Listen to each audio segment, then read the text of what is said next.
Alors, le monde est un monde de communautés. Toute réalité, tout monde, toute réalité, toute existence est une existence communautaire, de multiples communautaires différentes, de multiples cultures, de multiples langages, etc., etc. Et alors, il y a des communautés de communautés, il y a des ensembles communautaires.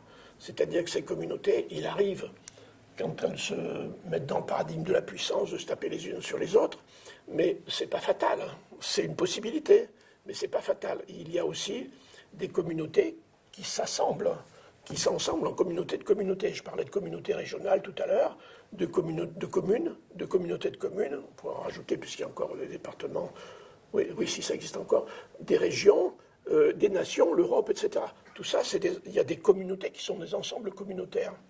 L'Europe est un ensemble de communautés nationales, entre autres. La nation est un ensemble de communautés locales, régionales, etc., familiales et tout ce qu'on veut. Sauf en France, puisque effectivement en France, l'unité nationale n'est constituée que par la citoyenneté et le lien avec l'État. Enfin, ça c'est la théorie, c'est le paradigme. La réalité, c'est qu'en France, comme n'importe où ailleurs dans le monde, les hommes vivent en communauté, mais ces communautés sont connues, comprises, considérées.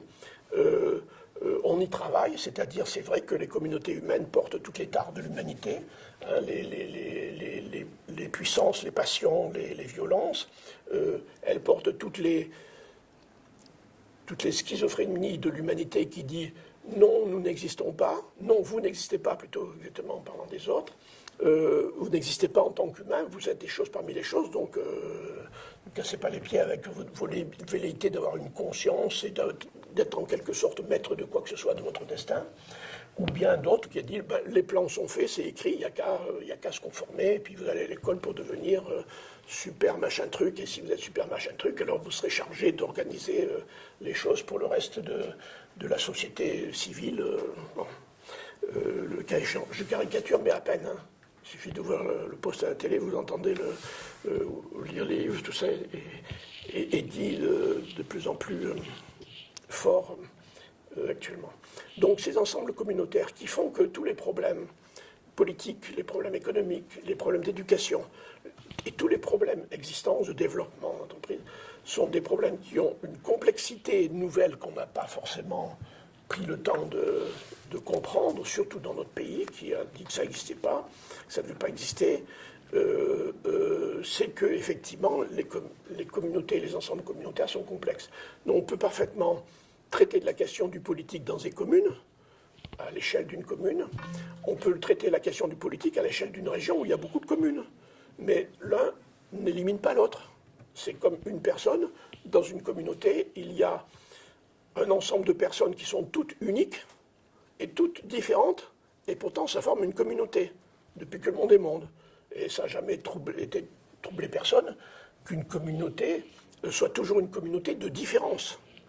Une communauté de différence, sauf pour ceux qui sont un peu en haut à droite, là sur le schéma, ils veulent que ce soit une communauté de même, identique, selon le schéma prévu à cet effet.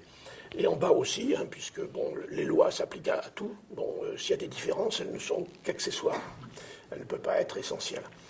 Et là, non, les communautés sont des communautés de différence. De même, les communautés de communautés sont des communautés de communautés de différence. Bon, par exemple, c'est une question fortement d'actualité, peut-il y avoir une culture française à laquelle participent plusieurs cultures, des cultures régionales, des cultures religieuses même, vous vous rendez compte, des cultures de toute nature, des gens, il y a des...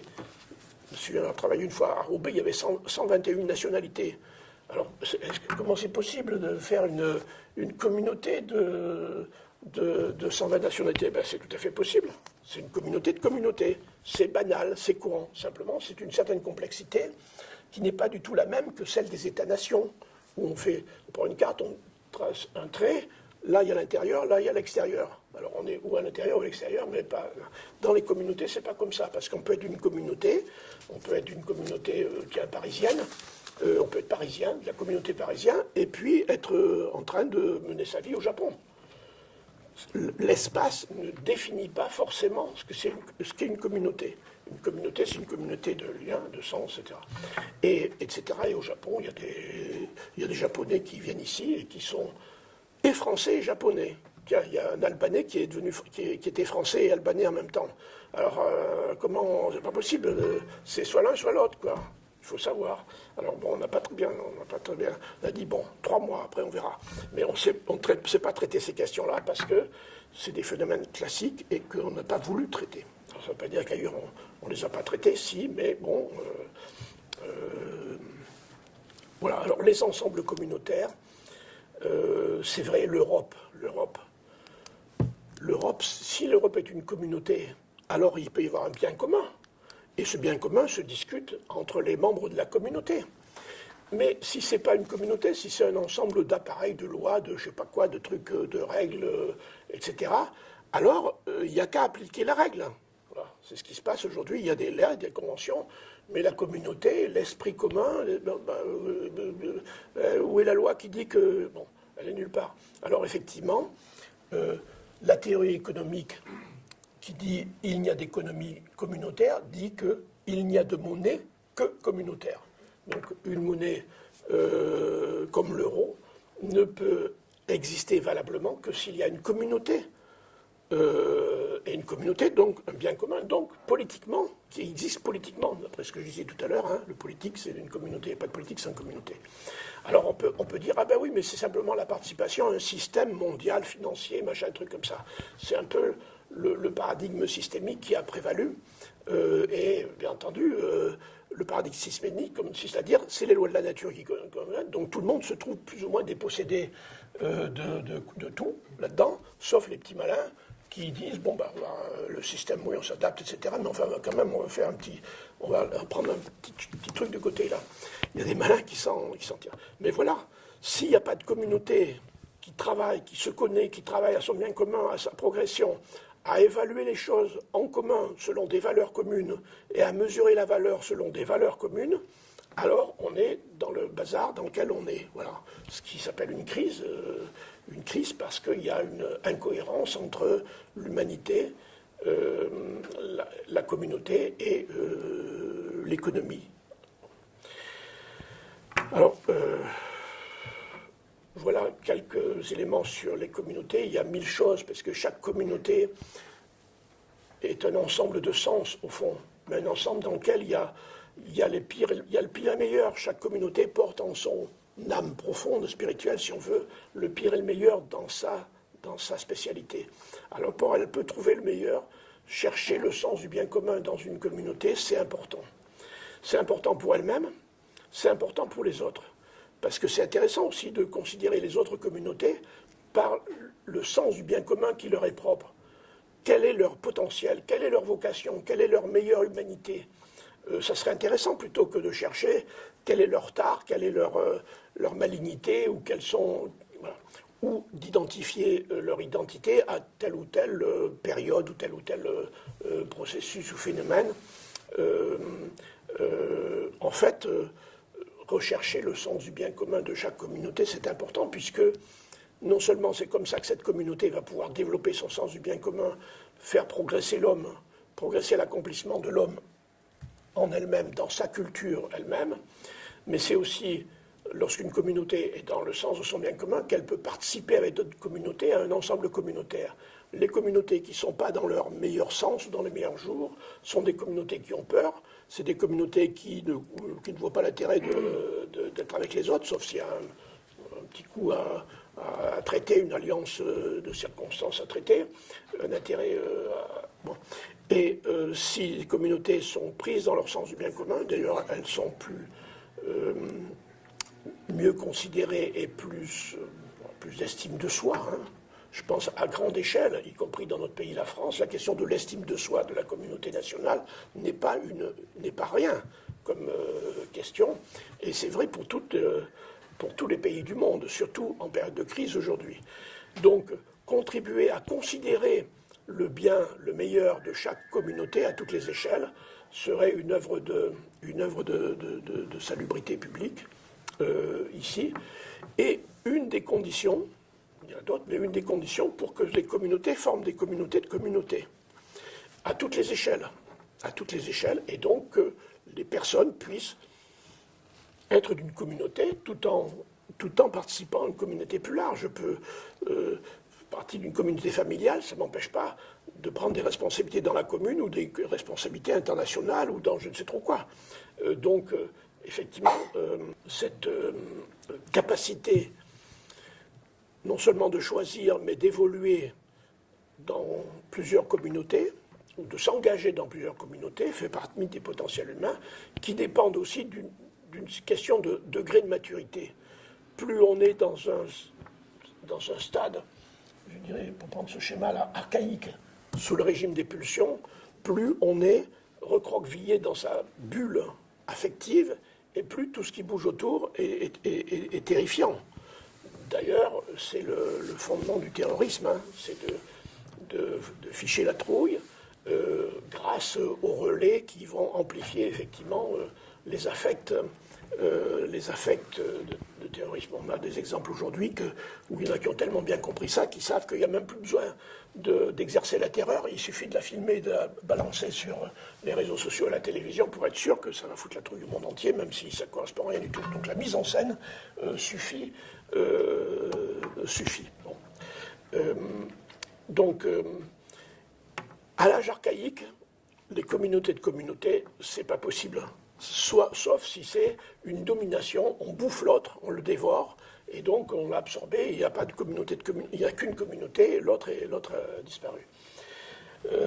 Au stade primaire, les communautés peuvent établir des coopérations circonstancielles.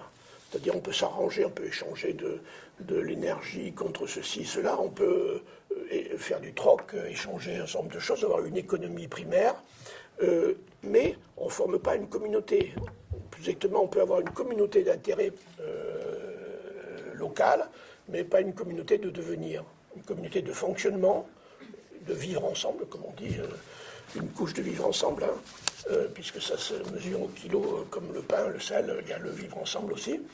Et donc le vivre ensemble, ça suffit, le primaire suffit d'avoir une bonne entente, une bonne organisation collective, etc., etc. Donc les communautés de communautés peuvent être primaires. Au niveau secondaire, les communautés cultivent des facultés de représentation, une culture au sens étroit du terme, c'est-à-dire purement intellectuelle du terme, qui est celle que l'on connaît. On peut avoir... alors il y a des pays qui ont de la chance comme le nôtre, puisque nous on a la culture avec un grand C, alors que les autres ils n'ont qu'une culture avec un petit C. Bon, et c'est ce qu'on appelle... notre universalisme culturel s'appelle l'exception culturelle. Donc le secondaire, effectivement, la maturité secondaire permet d'appréhender les communautés par leur représentation, par leur identité, par leur langage, par leur culture, entre guillemets. Voilà. Voilà. Et puis le tertiaire, qui correspond à un autre niveau de conscience, de sens, sont le devenir des communautés, ensemble les unes par rapport aux autres, et des personnes dans les communautés qui sont en jeu. Donc les questions essentielles, où la question du spirituel est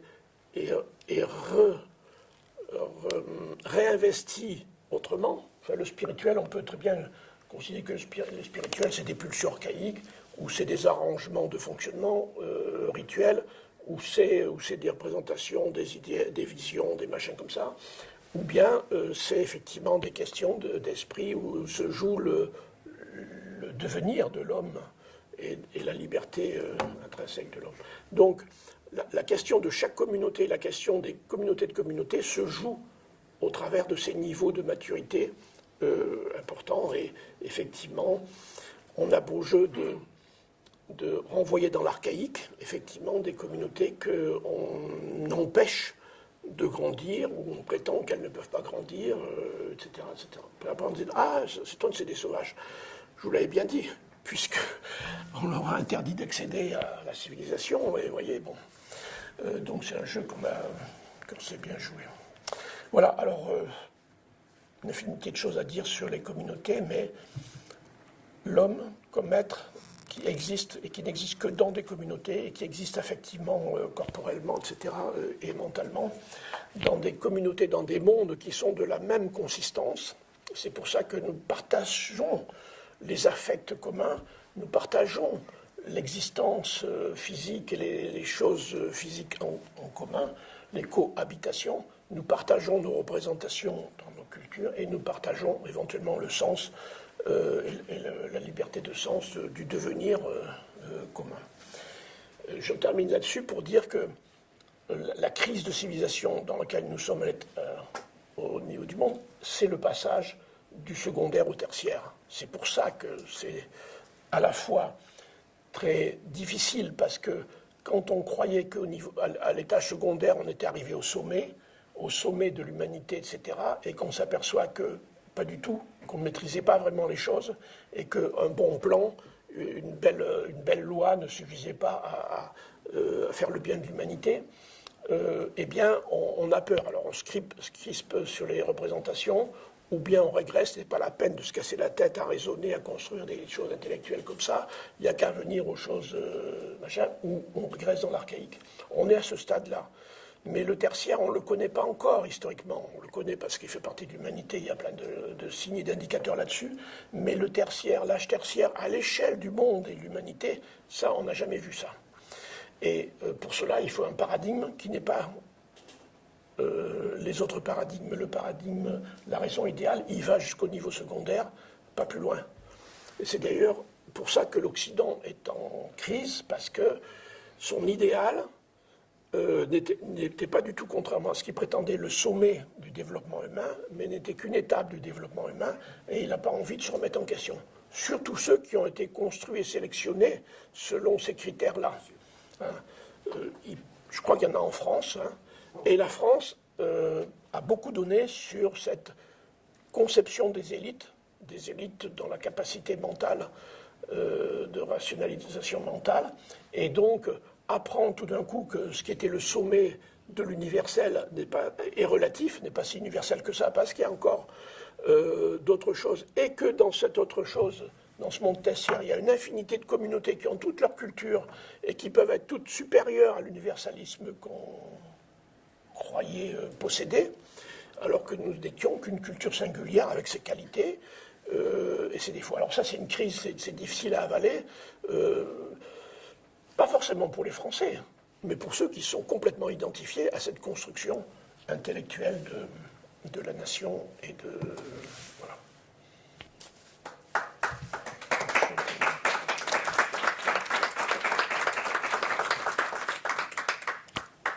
Les choses primaires, et même archaïques, c'est à côté. Mais on peut échanger sur le plan secondaire et même éventuellement sur le plan spirituel.